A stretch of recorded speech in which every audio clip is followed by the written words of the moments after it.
Bapak, Ibu, Saudara, satu kali saya berada dalam pergumulan yang berat, dalam permasalahan yang berat dalam kehidupan saya, dan puji Tuhan waktu itu saya suka menonton video-video teologi, dan saya terberkati oleh banyak video teologi dan banyak video khotbah.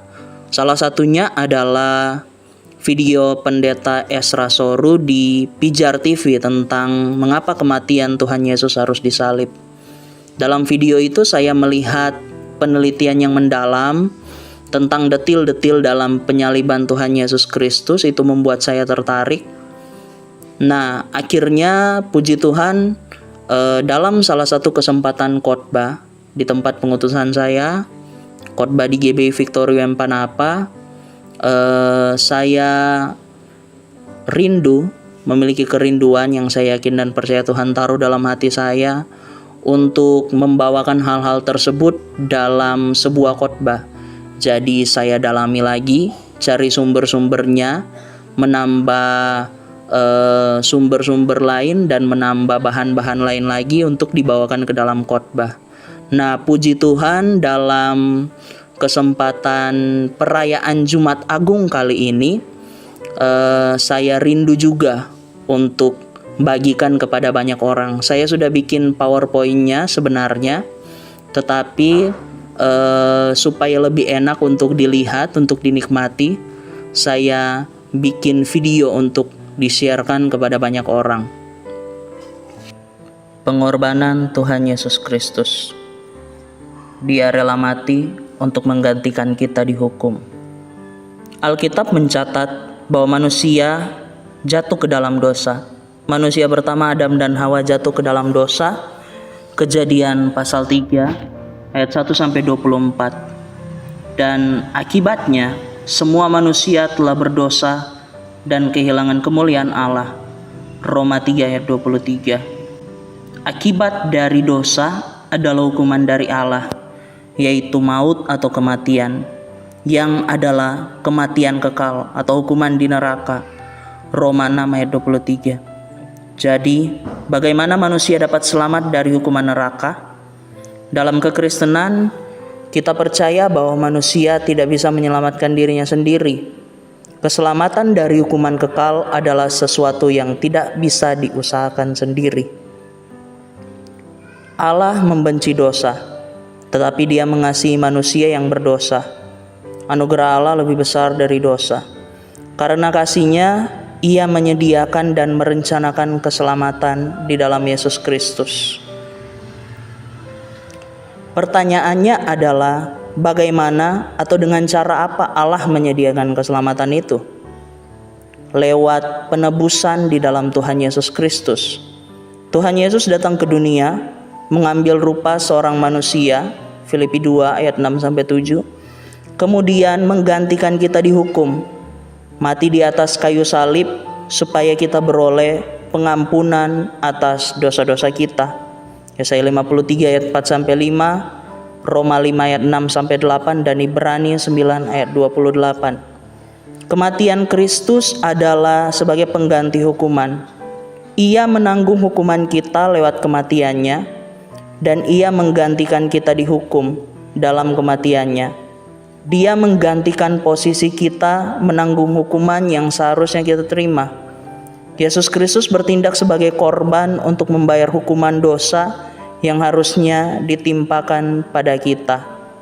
Penjelasan ini dalam teologi Kristen, dalam doktrin Kristen, disebut teori pengganti hukuman atau teori penebusan pengganti.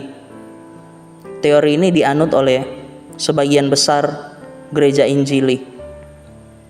Nah, pertanyaan berikutnya, kenapa harus melalui tindakan penebusan? Kenapa Allah tidak bisa langsung saja memutuskan untuk menyelamatkan manusia? Hal ini ada kaitannya dengan sifat-sifat Allah yang ada di Alkitab. Alkitab mencatat bahwa Allah itu kudus, dan karena itu manusia berdosa tidak bisa datang kepadanya. Alkitab juga mencatat Allah itu kasih. Dia mengasihi umat manusia dan rindu menyelamatkan mereka. Allah itu baik adanya, tidak ada kejahatan dalam dirinya. Karena kebaikannya, Dia berkenan menyediakan penebusan. Dia menyatakan kasih karunia dan kemurahannya. Akan tetapi Allah tetaplah adil. Dosa tetap harus dihukum. Dan karena itulah diperlukan tindakan penebusan. Allah menyatakan kasih-Nya. Yesus Kristus, pribadi kedua dari Allah Tritunggal, turun ke dunia untuk menanggung hukuman manusia. Konsep penebusan dalam Alkitab dapat dijelaskan sebagai pembayaran uang tebusan, membayar harga untuk membebaskan orang dalam perbudakan. Kristus datang untuk memberikan nyawanya menjadi tebusan bagi banyak orang. Matius 20 ayat 28, Markus 10 ayat 45. Perlu diperhatikan bahwa meskipun manusia diperbudak oleh dosa dan dibelenggu oleh iblis, tebusan tidak dibayarkan baik kepada iblis ataupun kepada dosa. Mereka tidak memiliki hak hukum apapun atas manusia dan tidak berhak memberikan tuntutan atas pembayaran tersebut. Tebusan tersebut dibayarkan kepada sifat keadilan dari Allah itu sendiri. Konsep penebusan ini dalam Alkitab ternyata memiliki keterkaitan erat dengan Allah Tritunggal. Allah yang satu dalam keberadaannya, tetapi menyatakan diri dalam 3 pribadi, yaitu Allah Bapa, Anak Tunggal Bapa, yaitu Tuhan Yesus Kristus dan Roh Kudus. Bisa dibilang hukuman atas dosa-dosa manusia dijatuhkan oleh pribadi Bapa, karena sifat keadilannya yang harus menghukum dosa. Nah, Allah Anak, Tuhan Yesus Kristus dalam hal ini bertindak untuk menerima hukuman tersebut. Dia rela menanggung hukuman yang sebenarnya harus ditimpakan kepada kita. Jadi, kasih Allah Tritunggal yang luar biasa dinyatakan di sini. Tuhan Yesus Kristus tahu bahwa Dia akan menanggung hukuman akibat dosa-dosa manusia. Tetapi Bapa juga tahu bahwa Dia harus menimpakan hukuman itu kepada anaknya yang tunggal. Allah menunjukkan kasih-Nya kepada kita karena Kristus telah mati untuk kita ketika kita masih berdosa. Roma 5 ayat 8. Dalam tindakan penebusan inilah Kristus turun ke dunia untuk menebus dosa-dosa kita. Untuk itu Dia harus mati, karena akibat dari dosa adalah maut atau kematian. Tetapi maut tidak berkuasa atas dirinya. Dia bangkit pada hari ketiga dan kemudian naik ke sorga. Berikut kita akan menelusuri kisah kematian Yesus Kristus untuk menebus dosa-dosa kita. Yang pertama adalah peristiwa di Taman Getsemani sebelum penyaliban Tuhan Yesus. Jadi sebelum Tuhan Yesus disalib, Dia berdoa di Taman Getsemani, Lukas 22 ayat 39 sampai 46. Alkitab mencatat Dia sangat ketakutan sampai peluhnya atau keringatnya keluar seperti titik-titik darah. Lukas 22 ayat 44. Apakah peristiwa seperti ini hanya karangan penulis Injil saja? Ternyata tidak. Lukas adalah seorang dokter, dan penelitian medis di zaman modern sekarang ini menemukan gejala medis yang mirip dengan peristiwa ini. Menurut Dr. Alexander Metterol, seorang dokter ahli yang pernah mengajar di University of California, ada gejala namanya hematidrosis. Itu adalah kondisi stres yang tinggi atau kecemasan yang parah, menyebabkan pelepasan zat kimia yang memecah kapiler sekitar kelenjar keringat. Akhirnya darah yang keluar bercampur dengan keringat, bukan banyak darah, tetapi hanya sedikit sekali darah. Efeknya pada tubuh adalah kulit menjadi sangat rapuh dan membuat kulit Yesus menjadi sangat sensitif ketika menerima hukuman cambuk. Berikutnya, menurut Dr. Frederick Sugibe, kepala penguji medis di Rockland County, New York, ada gejala medis yang disebut hematohidrosis.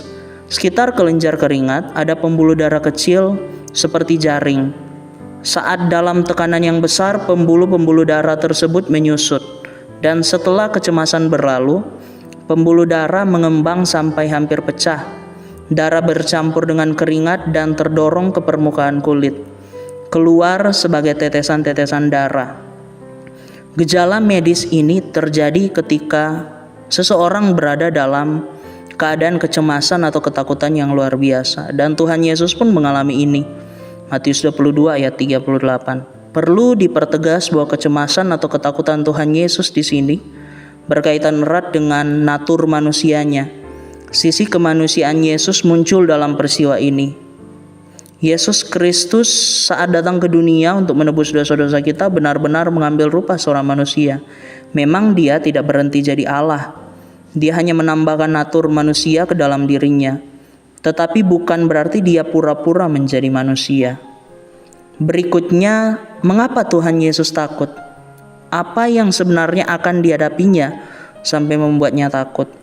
Tuhan Yesus dalam keadaannya sebagai manusia merasa takut karena dia harus menanggung cawan murka Allah akibat dosa-dosa manusia. Matius 26 ayat 39, Matius 14 ayat 36, dan Lukas 22 ayat 42. Kata cawan bisa berarti penderitaan dan kematian Yesus di kayu salib. Matius 20 ayat 22, 26 ayat 27 sampai 28. Atau cawan keselamatan, Mazmur 116 ayat 13. Kata cawan juga bisa berarti murka Allah. Hal ini menjadi satu perenungan bagi kita. Tuhan Yesus saja ketika datang mengambil rupa seorang manusia merasa takut terhadap murka Allah akibat dosa-dosa manusia. Siapakah kita manusia biasa yang tidak takut akan murka Allah tersebut? Murka Allah tersebut hanya bisa dihindari dengan percaya atau beriman kepada pengorbanannya, dan lewat itu kita bisa disucikan oleh Roh Kudus dari dosa-dosa kita. Berikutnya, sebelum mengalami penyaliban, Tuhan Yesus terlebih dahulu menerima hukuman pencambukan.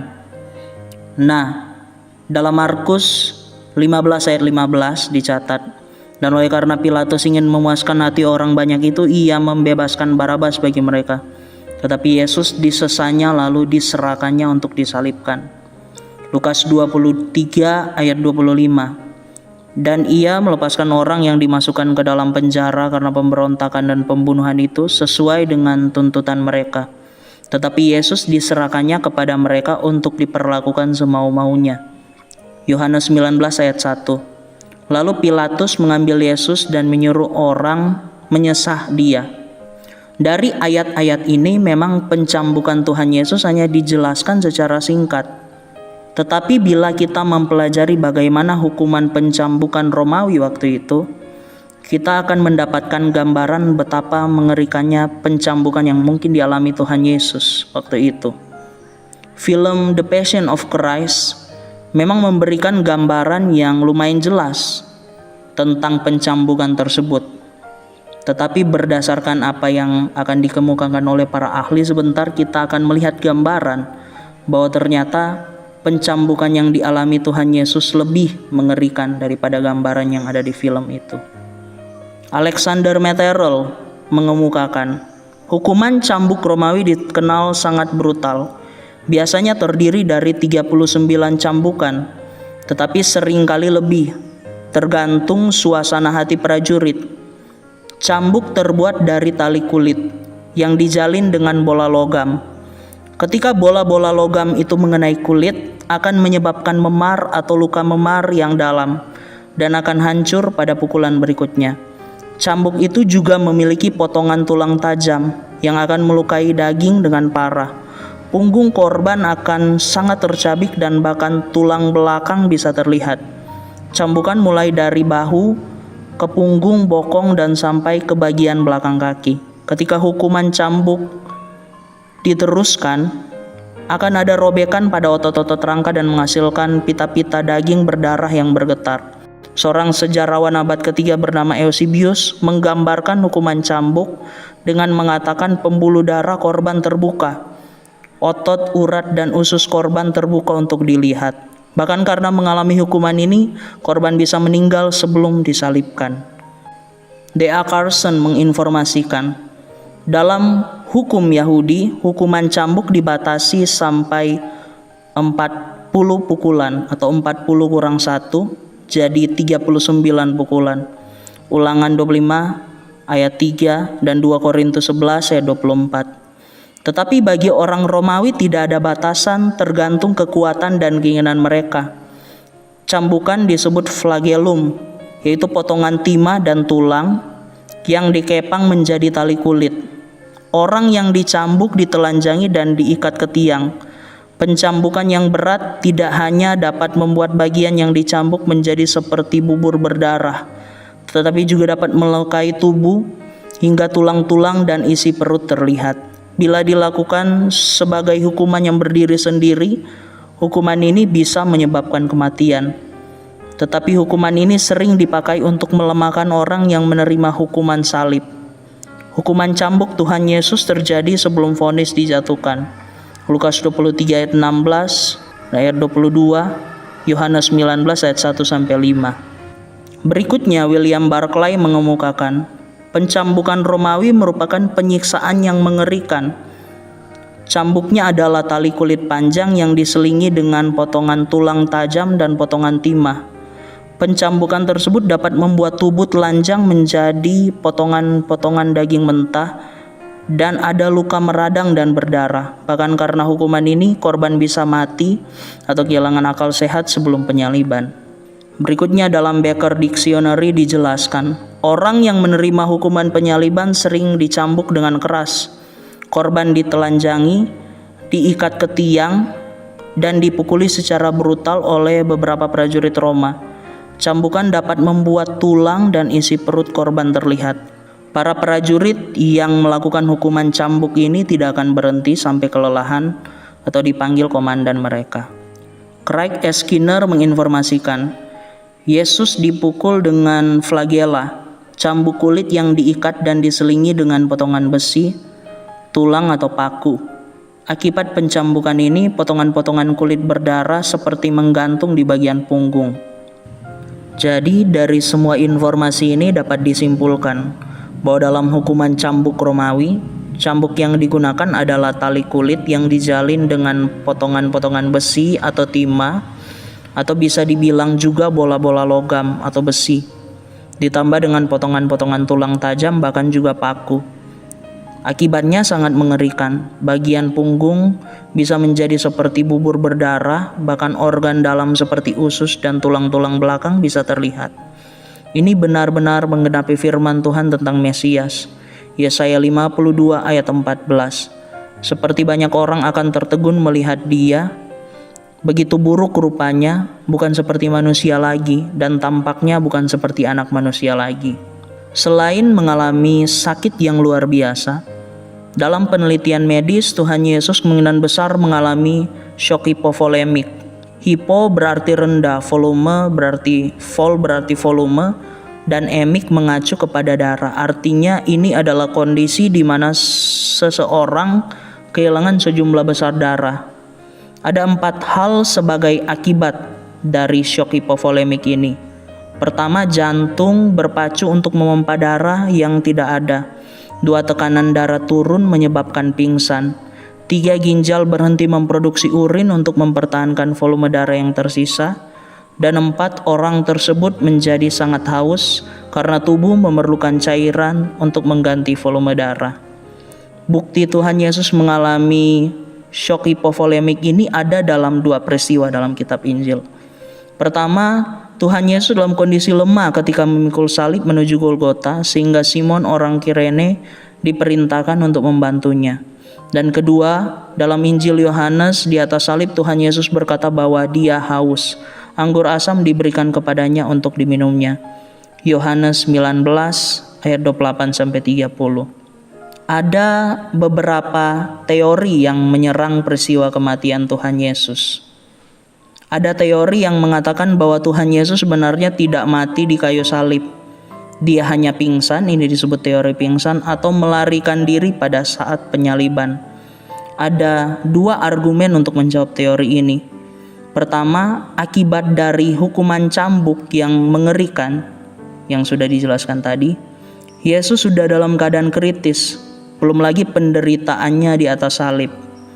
Dan 2 aturan Romawi yang akan menghukum mati prajurit penjaga jika orang yang disalib melarikan diri.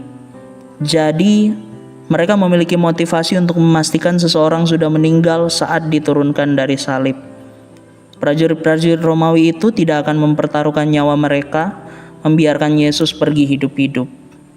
Nah, setelah mengalami hukuman pencambukan, Tuhan Yesus juga mengalami ejekan-ejekan dari prajurit Romawi sebelum dia mengalami penyaliban. Matius 27 ayat 27 sampai 31, Markus 15 ayat 16 sampai 20, dan Yohanes 19 ayat 2 sampai 3. Prajurit-prajurit Romawi itu menanggalkan pakaiannya dan mengenakan jubah ungu kepadanya. Mereka mengenakan mahkota duri, lalu memberikan sebatang bulu di tangan kanannya. Mereka berlutut dan mengolok-olok dia, katanya, "Salam hai Raja orang Yahudi." Mereka meludahi dia, mengambil bulu, dan memukulkannya ke kepalanya. Para prajurit Romawi mengejeknya sebagai raja. Tanpa sadar, ejekan mereka kepadanya sebenarnya mengungkapkan status Tuhan Yesus yang sebenarnya sebagai raja sekaligus sampai menderita. Penulis Injil ingin memberitahukan sebuah ironi bahwa ejekan dari prajurit-prajurit Romawi justru adalah kebenaran tentang dia.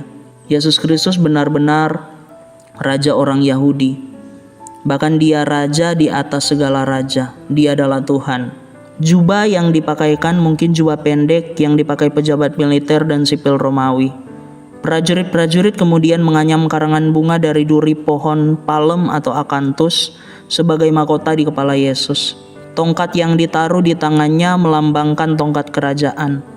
Mereka memberikan salam kemudian berlutut. Mereka meludahinya dan mengambil tongkatnya yang merupakan lambang otoritas atau kerajaan tadi dalam ejekan mereka, kemudian memukulkannya ke kepalanya. Mahkota duri yang dikenakan kepada Tuhan Yesus meskipun mungkin hanya berfungsi untuk mengejek daripada siksaan fisik, menggunakan mahkota duri tersebut tetap menyakitkan. Mahkota tersebut dipaksa ke tengkorak kepala, menyebabkan rasa sakit yang luar biasa. Dan akhirnya peristiwa penyaliban Tuhan Yesus Kristus. Penyaliban Tuhan Yesus dicatat dalam keempat Injil. Matius 27 ayat 32 sampai 44, Markus 15 ayat 21 sampai 32, Lukas 23 ayat 26 ayat 33 sampai 43, dan Yohanes 19 ayat 17 sampai 14. Tangan Tuhan Yesus dipaku, Yohanes 20 ayat 25 ayat 27, di kayu salib horizontal yang disebut patibulum. Paku Romawi yang dipakai untuk memaku tangan Tuhan Yesus panjangnya sekitar 5 atau 7 inci, sekitar 12 atau 17 cm. Paku itu ditancapkan pada pergelangan tangan sekitar 1 inci di bawah telapak tangan. Pergelangan tangan dianggap sebagai bagian dari tangan dalam bahasa saat itu. Pergelangan tangan adalah posisi yang kokoh supaya orang yang disalib tidak jatuh. Jika hanya di telapak tangan, orang yang disalib akan jatuh karena kulitnya robek. Dr. Alexander Metherell ketika menjawab pertanyaan Lee Strobel menjelaskan tentang rasa sakit jika paku itu tertancap di pergelangan tangan. Paku diperkirakan menembus saraf median, saraf terbesar yang menuju ke tangan. Lee Strobel bertanya seperti apa rasa sakit yang ditimbulkan. Dr. Alexander Metherell kemudian menjelaskan, saat siku kita terbentur, ada rasa sakit yang luar biasa. Itu sebenarnya adalah saraf juga yang disebut saraf ulna atau ulnaris. Bayangkan saja Anda memegang tang dan memutar atau meremukan saraf tersebut. Seperti itulah rasa sakit yang dirasakan Tuhan Yesus. Rasa sakitnya benar-benar tak tertahankan. Lee Strobel meringis dan menggeliat dari kursinya mendengar gambaran itu. Kemudian pada saat paku ditancapkan juga ke kakinya dan menghancurkan saraf-sarafnya, Yesus akan mengalami rasa sakit yang serupa. Kayu salib horizontal atau patibulum yang dalam penyaliban Romawi biasanya dipikul oleh penerima hukuman salib memiliki berat 75 sampai 100 pon, kira-kira 34 sampai 45 kg. Balok vertikal disebut palus, tipes atau staticulum. Tingginya sekitar 9 kaki, 2,7 meter, sudah ada di tempat penyaliban. Saat paku ditancapkan di kaki, kaki korban direntangkan, kaki disilangkan, dan satu paku ditancapkan di keduanya. Seorang yang tergantung di atas kayu salib tidak dapat mengusir lalat atau nyamuk yang hinggap di luka-lukanya. Orang yang disalib mengalami rasa sakit yang luar biasa. Untuk bisa bernafas, ia harus menjaga rongga dadanya tetap terbuka. Caranya adalah menarik dengan tangannya dan mendorong dengan kakinya. Bayangkan rasa sakit seperti ini karena tangannya dipaku. Hal ini dilakukan oleh orang itu berulang-ulang sampai orang tersebut pingsan karena kelelahan. Untuk mempercepat kematian, para prajurit mematahkan kaki orang yang disalib. Orang tersebut bisa meninggal karena kaget atau pingsan yang menghentikan pernafasan. Inilah alasan mengapa para prajurit mematahkan kaki para penjahat yang disalib di samping Yesus. Yohanes 19 ayat 32. Bagaimana sebenarnya orang pada zaman Yesus memandang hukuman salib? Semengerikan apa hukuman ini? Penyaliban sangat menyakitkan secara fisik dan merendahkan. Selain rasa sakit akibat hukuman salib itu, ada juga rasa malu. Dalam hukum Romawi, hukum salib hanya untuk penjahat terburuk atau kelas terbawah. Tidak ada warga negara Roma yang bisa disalibkan kecuali mendapat izin langsung dari kaisar. Bagi orang Yahudi, hukuman salib bahkan lebih ngeri dan memalukan lagi. Seorang yang menerima hukuman gantung terkutuk oleh Allah. Ulangan 21 ayat 23. Artinya mayat orang yang digantung dipamerkan di depan umum dan dicap sebagai orang yang dikutuk Allah. Orang yang dihukum gantung artinya dalam tingkap aib dan celaan yang paling tinggi. Mereka yang melihat orang tergantung di antara langit atau surga dan bumi akan menyimpulkan bahwa dia tidak diterima keduanya, tidak layak untuk keduanya. Klausner, seorang penulis Yahudi, berkata, penyaliban adalah kematian yang paling mengerikan dan kejam yang pernah dirancang manusia untuk membalas dendam pada sesama manusia. Cicero menyebutnya penyiksaan yang paling kejam dan paling mengerikan. Tacitus menyebutnya penyiksaan yang hanya cocok untuk budak. Mengapa Yesus yang adalah Tuhan bisa sampai mengalami hukuman seperti ini? Bahkan sampai bisa dikatakan terkutuk oleh Allah. Kalau kita mengerti konsep penebusan pengganti, kita akan mengerti bahwa yang terkutuk sebenarnya adalah kita. Kristus rela menanggung semua hukuman yang harusnya ditimpakan kepada kita. Semua itu karena kasih-Nya. Ia menanggung kutukan kita yang membuktikan kasih-Nya kepada kita dan mendorong kita beriman kepadanya. Galatia 3 ayat 13 berkata, Kristus telah menebus kita dari kutuk hukum Taurat dengan jalan menjadi kutuk karena kita. Sebab ada tertulis, terkutuklah orang yang digantung pada kayu salib. Saat Tuhan Yesus disalib, Dia ditempatkan di antara dua penjahat. Pada saat kematiannya, Dia terhitung di antara para penjahat supaya kita pada saat kematian kita dapat terhitung di antara orang-orang kudus. Yesaya 53 ayat 8 berkata, sesudah penahanan dan penghukuman ia terambil, dan tentang nasibnya siapakah yang memikirkannya? Sungguh ia terputus dari negeri orang-orang hidup, dan karena pemberontakan umatku ia kena tulah. Yesaya 53 ayat 12 berkata, sebab itu aku akan membagikan kepadanya orang-orang besar sebagai rampasan, dan ia akan memperoleh orang-orang kuat sebagai jarahan, yaitu sebagai ganti karena ia telah menyerahkan nyawanya ke dalam maut, dan karena ia terhitung di antara pemberontak-pemberontak, sekalipun ia menanggung dosa banyak orang dan berdoa untuk pemberontak-pemberontak. Setelah itu kita tahu bersama kisah selanjutnya. Tuhan Yesus menyerahkan nyawanya mati di atas kayu salib.